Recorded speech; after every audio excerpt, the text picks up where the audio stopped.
This is the era of that. It didn't happen. So is it virtual or augmented reality? No, it's just a lie. It didn't happen. So my 10-year-old self is going to wake up in that movie theater and be like, it was all a dream. No, it wasn't. The thing that I was so impressed with watching the movie tonight, and Geena, it was great to watch you watch the movie as well. What do you think? Still holds up? Oh yeah. Oh, thank God. Was how film and films, like in your filmography especially, they all evolve. I mean, films in general evolve. Cinema is subjective. Everyone brings something different to the table. But a film like The Fly that came out in 1986, and I know there was a lot of kind of post-discussion about how it's an AIDS parable, or it's so much more than that, and it never was. It was never your intention, from what I remember. And how the film, at least to me, when I was 11 or 12, I was like, yep, that's puberty. For a 12-year-old kid, that's what it felt like to look in the mirror and go, am I dying? But to so many different peoples in so many different walks of life to be able to see themselves in Seth Brundle and in Ronnie and in all the characters in this chamber play. The thing that I was really fascinated with while watching the movie tonight was in the opening of the film, everyone's walking around with programs that say art and science.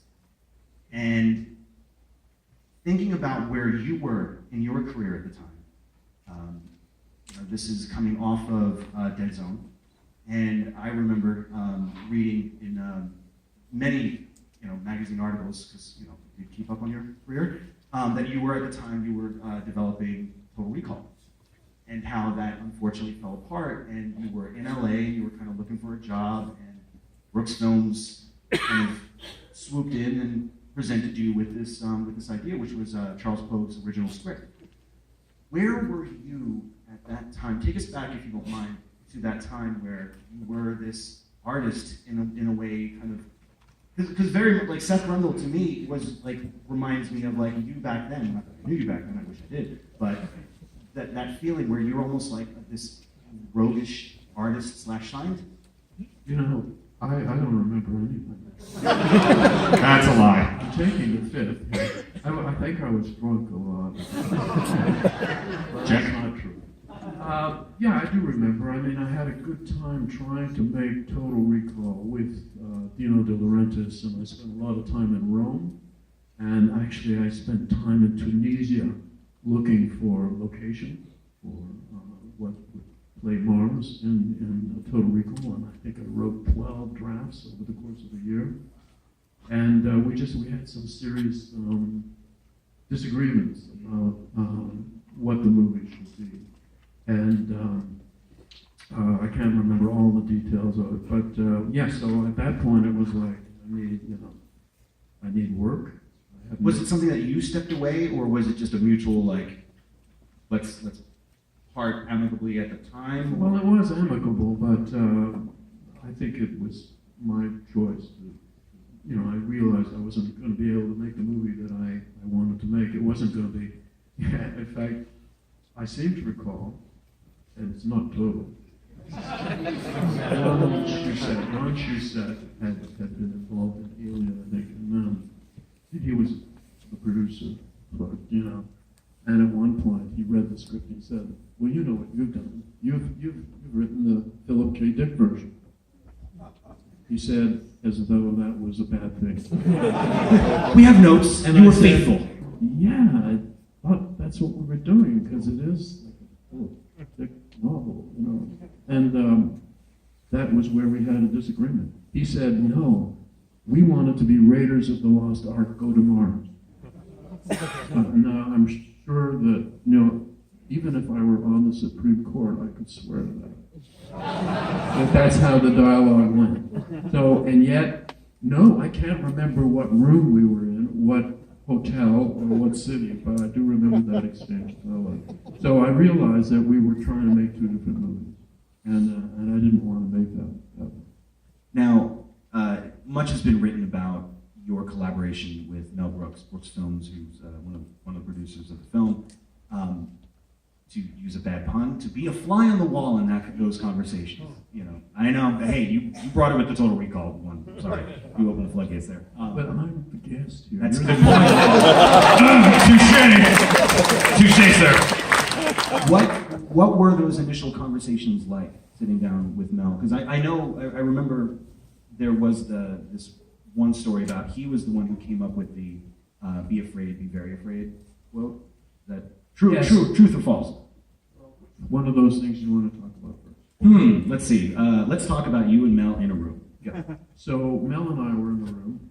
Actually, it was Stuart Kornfeld, who was basically the line producer of it, who came to me first and offered it to me. And I read the script and I said, I don't know, I'm not sure.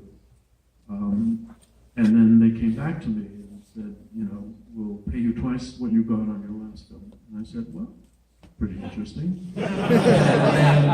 and then I said, but you have to understand that I cannot do this script.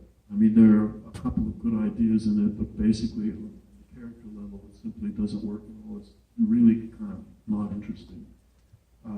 I would want to completely rewrite it. I would want to throw out the first 17 pages, and the characters in Chuck's script were they're long married and kind of bored with their marriage. I said, no, I want to see these people meet. And I want to see, it was completely different. And he said, you can do whatever you want.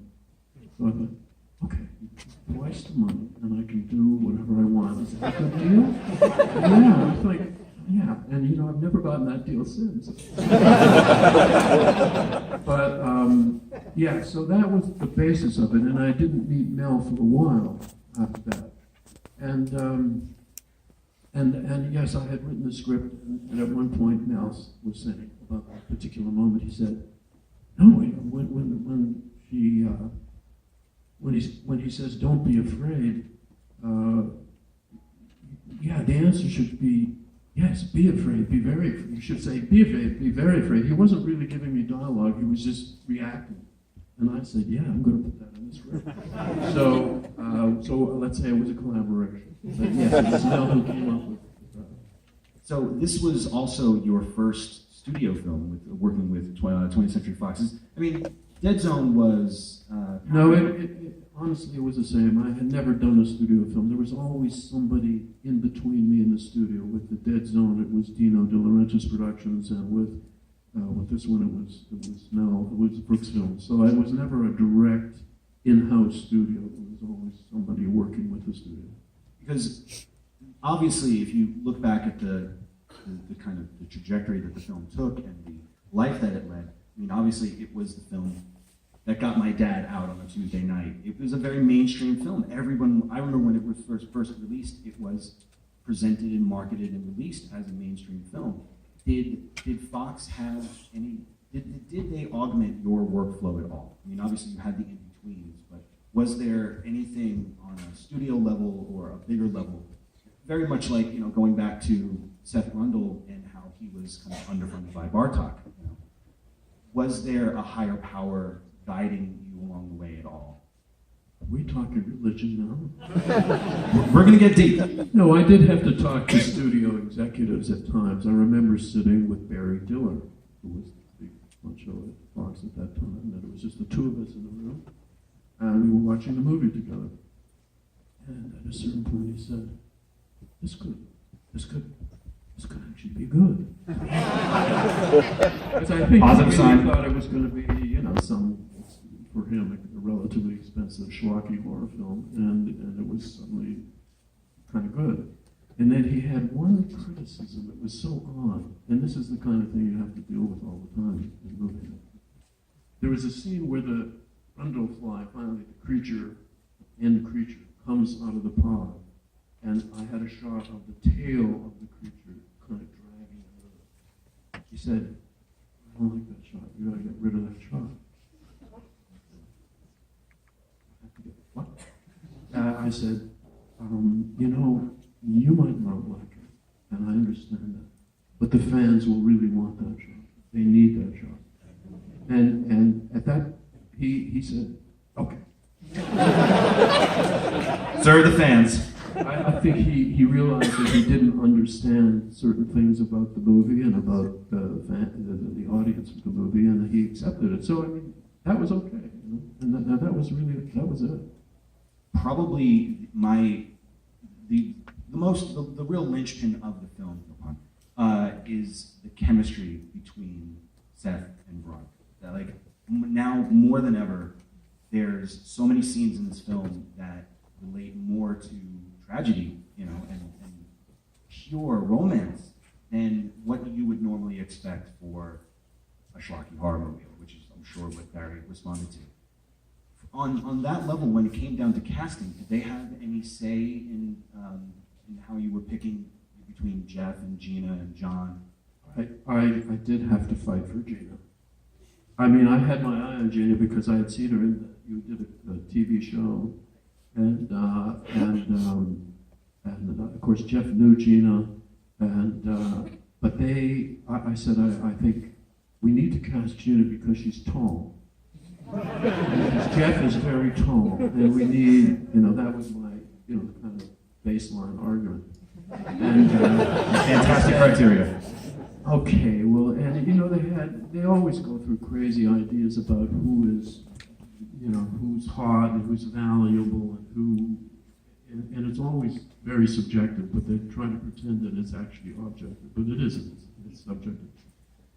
So they made me audition quite a few actresses, and Stuart Cornfeld was there, and I managed to subvert all of those auditions so that they were all bad. Could you just do it again, but worse? I said, hey, you know, Stuart, it's got to be Geena, you know that, don't you? And finally he said, okay. So Geena, did you go through the process? You were like fourth or fifth in the rigmarole of that day, you know, doing all the screen tests or whatever, so I was trying to sneak in a way? You know, I never even till this minute thought about, well, there was probably other people. I mean, it never occurred to me that there were. I knew I wanted the part really badly, and felt like it was a challenge to get it, but I never thought about them thinking about other people. I don't know. I just didn't. I mean, I could mention the name, but it's basically like they must have had a list, Yeah. and you weren't on it, and for whatever reason, and they just needed me to look at each of those women. Well, I wasn't very known or anything at No, that I know. point. I know. Yeah. Did they not see Transylvania 65000? I mean, Well, come on. right. Well, but I was famous for I was just girlfriend. That's kind of what got me the in. In fact, that's why, because I read it when he, you know, got the part and everything, and I read it, and he wanted me to read it, and I was like, oh, I want that part. You know, we kind of thought that would be amazing if I could get that part, but we knew it was going to be a challenge. Yeah, well, I mean, when I auditioned Geena, I knew she was terrific, and I was just so perfect I didn't want to look at anybody else. And I guess, give them their credit, they felt due diligence required that I look at some other people just in case. Yeah. And one of the things that is so striking about the movie is the chemistry that you two have. There's the scene right before the steak experiment where you're talking about the why old ladies like babies, and the fact that there's that sensuality that is almost kind of thrown away, which is you see the light bulb go off in his head.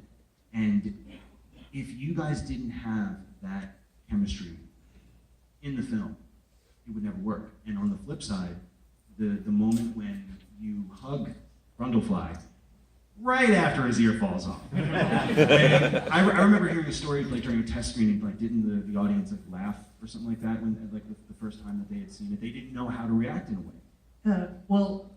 Well, Jeff and I had this idea opening night. I mean, the day that it opened, we were in New York, and we went to Times Square to see it, the biggest theater we could find it.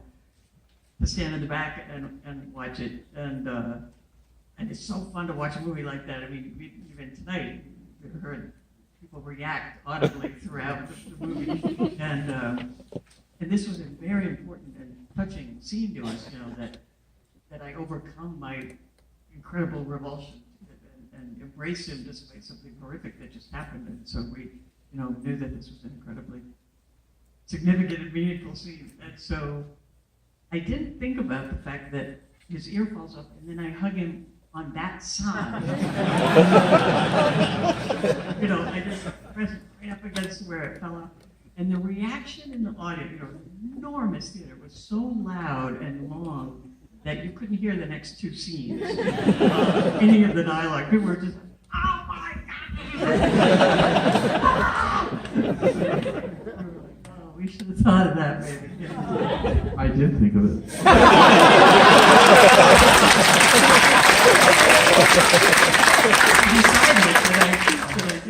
Well, I saw it and I thought, yeah, that's good. That's gonna work. What's amazing is to speak again about like the evolution of the film from that opening night in Times Square, where the audience obviously had, or most of them might not have known how extreme the film would go, to tonight, where you have so many people who have watched this film over the decades, and when that moment comes up, there wasn't that moment, oh, it was, oh, that's love. It really, like, you could just feel like people would go, that is the tie that binds this entire film together, because, and I want to kind of use this to kind of segue into Chris Walas's work, because, obviously, he won an Oscar. It's an amazing achievement for what he was able to do and his whole team. But for you to have to act against what's essentially, yes, Jeff's under there, but it's a man in a suit. And I'm sure being in the throes of production where you're trying to make your days and you're seeing behind the curtain and you're seeing all the technicians putting him together. And then to have to be so vulnerable, especially in that scene, what was it like trying to power through that in a way? Obviously, it must have been a challenge to a degree, but there's a lot of goop going on there.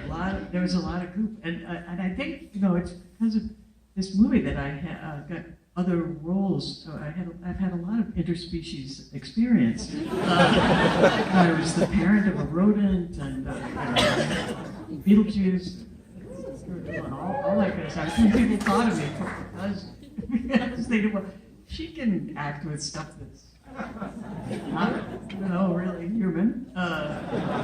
So that's good. That's good rehearsal for working with the studio.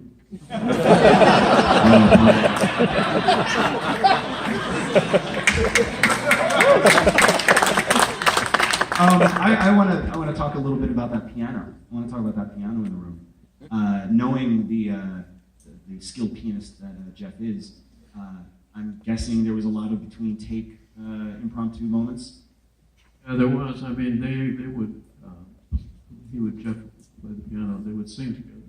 You got to duet while we were setting up shots. It was really beautiful. That was beautiful singing. Will there be a soundtrack that comes out anytime soon? I don't think we have any of that. Damn it.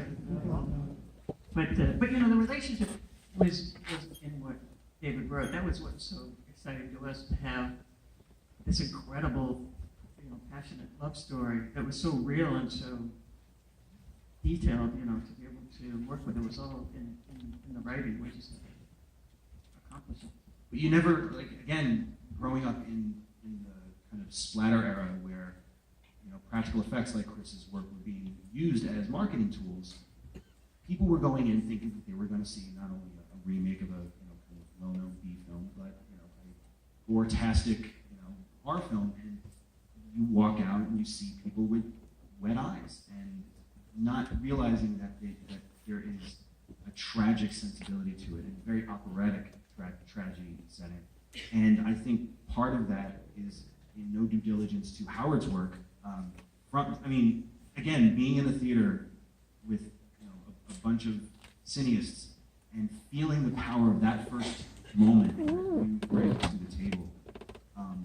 It's no surprise that your film was turned into an opera, that you had adapted it to an opera, because it feels very operatic. Howard, what was your sensibility? Obviously you had worked with David for years at this point.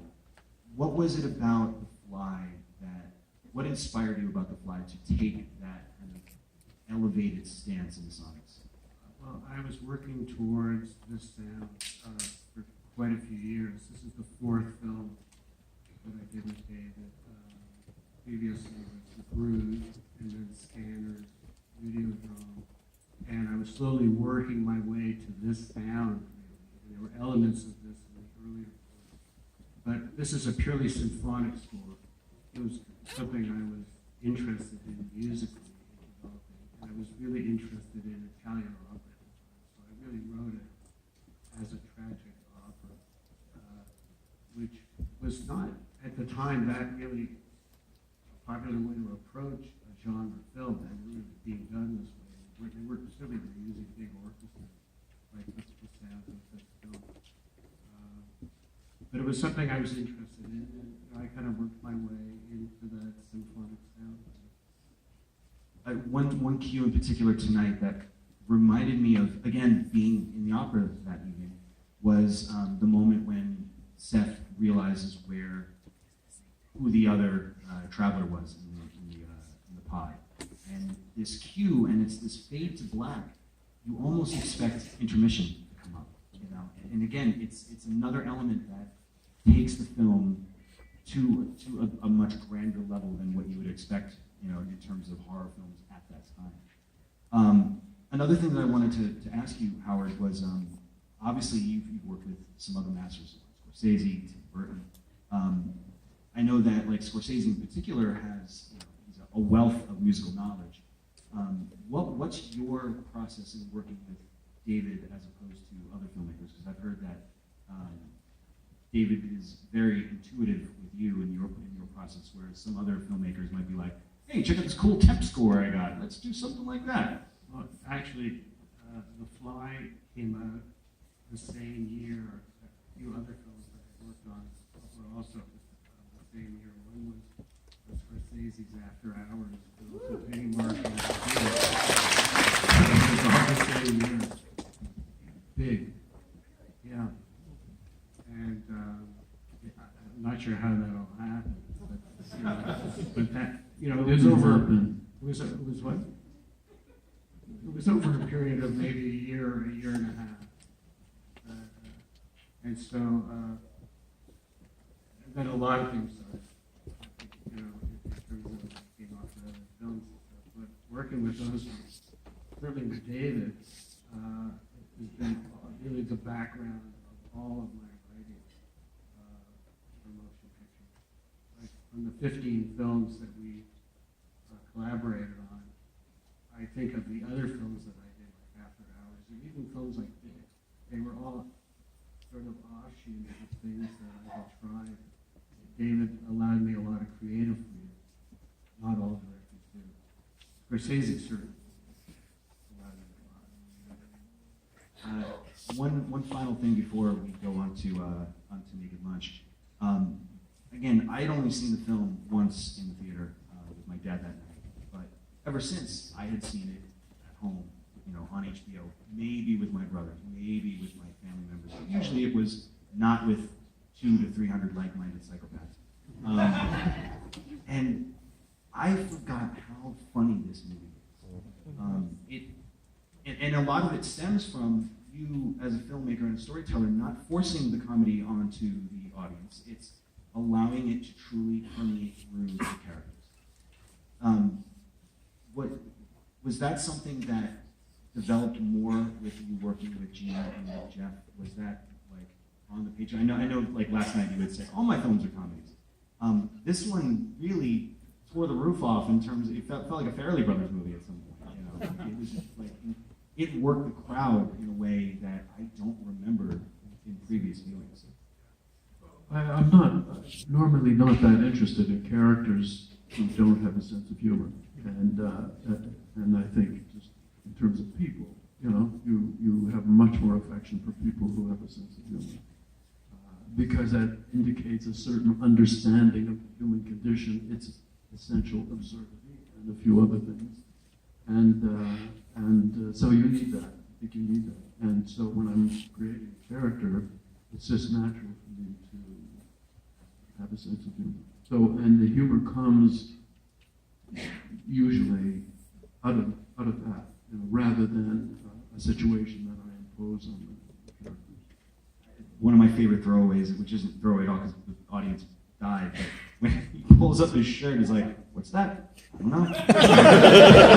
was that just a moment that was like on the day, a happy accident, or? How would I know? Let's go back to the script. Anyone have the copy of the script? But I can tell you, I mean, look, it is a collaboration with your actors, despite the fact that even you might even see, perhaps I had written that in the script. I don't know, I can't remember. But it's exactly the kind of thing that Jeff would say. And Jeff has a very eccentric verbal rhythm, and I didn't fight that. You know, if it had been another actor, those lines would not have been delivered at all the way they were, and they wouldn't have had the same meaning and the same sort of abstract angle of attack. So, and even when I'm pretty precise in terms of my dialogue, I'm not usually asking actors to improvise. I remember Jeff did want to, he did actually write like about 2 lines of dialogue because he felt there was a scene where they're eating and he's going on and on, you know, having coffee and having. And he thought he needed a little bit more to say to keep that sort of manic rhythm going. And he talked about it, and he showed me what he wanted to say, and I said, "Yeah, okay, do that." Was it Waiter, Jesus Christ? Favorite moment. So even if the dialogue is very precise to adhere to, you're still collaborating with the actor because there's so many ways you can read a line of dialogue, an infinite number of ways actually. Now, obviously, The Fly was a mainstream success, both critically and financially. Did you feel that kind of that success hit you immediately? Was that something that I'm still waiting. Wait, stop. Well, there's that old Seriously. I mean, people said to me at the time, because I had been trying to make Dead Ringers for 10 years, if I had been able to make it when I wanted to make it, it would have been made before The Fly, before a bunch of my other things. And they were saying, now that you've had the success, you'll have no problem getting Dead Ringers made. And I knew that that simply wasn't true. You know, they would say, Dead Ringers, could there be, like, one of them be kind of a monster? You know, could they have to be sort of human? So, in fact, of course, I love the fact that it was the #1 film in North America, and it was a big success also critically. But there's only so far you can go with that if you're an artist. You know, you can't. It really didn't go to my head. Let's put it that way. I knew that okay, now I want to make the next movie. How do I get that to happen? So you're starting from scratch again if you're making Dead Ringers.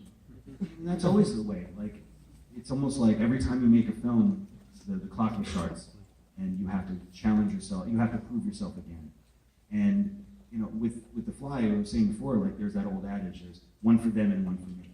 And in a way, you know, again looking back, it's like one. You know, The Fly was one for them in a way. You know, like on paper. And I never bought that. Good, that's great. I never wanted one for them. Fuck them. But to follow up Dead Ringers with Naked Lunch, and I remember when it was announced. I remember every step of the way when we were making the film and the release of the film, and there was always this word, which was unfilmable. Everybody kept saying like, "Can't make this movie. It's an unfilmable film." Some storytellers see that as okay, I'm going to back away, do something safer.